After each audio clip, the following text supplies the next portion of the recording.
ప్రవేశించాడు. ఇదిగో ఓచ చేయగలవాడొకడు కనపడను. అక్కడ ఆ సమాజ మందిరంలో పరిసయ్యులు ఉన్నారు. వారు ఏం చేస్తున్నారంటే, యేసు ఆ సంగతి తెలుసుకొని అచ్చటి నుండి వెళ్ళిపోయినాడు.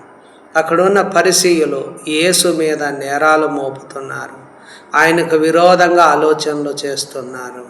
కావున ఈ వీడియో చూసే మన జీవితాల్లో కూడా యేసు నీ నుండి, నీ కుటుంబం నుండి వెళ్ళిపోవడానికి కారణం ఏమిటంటే, యేసు మీద నువ్వు అనేక సార్లు నేరాలు మోపినావు, నిందలు వేశావు, దేవునికి విరోధంగా మాట్లాడినాము, మరియు దేవునికి విరోధంగా ఆలోచనలు, వ్యర్థమైనటువంటి ఆలోచనలు, హృదయంలో దురాలోచనలు, ఇలాంటి విషయంలో మనం మాట్లాడినాం. దేవుడు నాకేం సహాయం చేయలేదు, దేవుడు నన్ను ఆదుకోలేదు, దేవుడు నన్ను కనికరించలేదని మాట్లాడినావు కనుక ప్రభు దగ్గర క్షమాపణ అడుగు.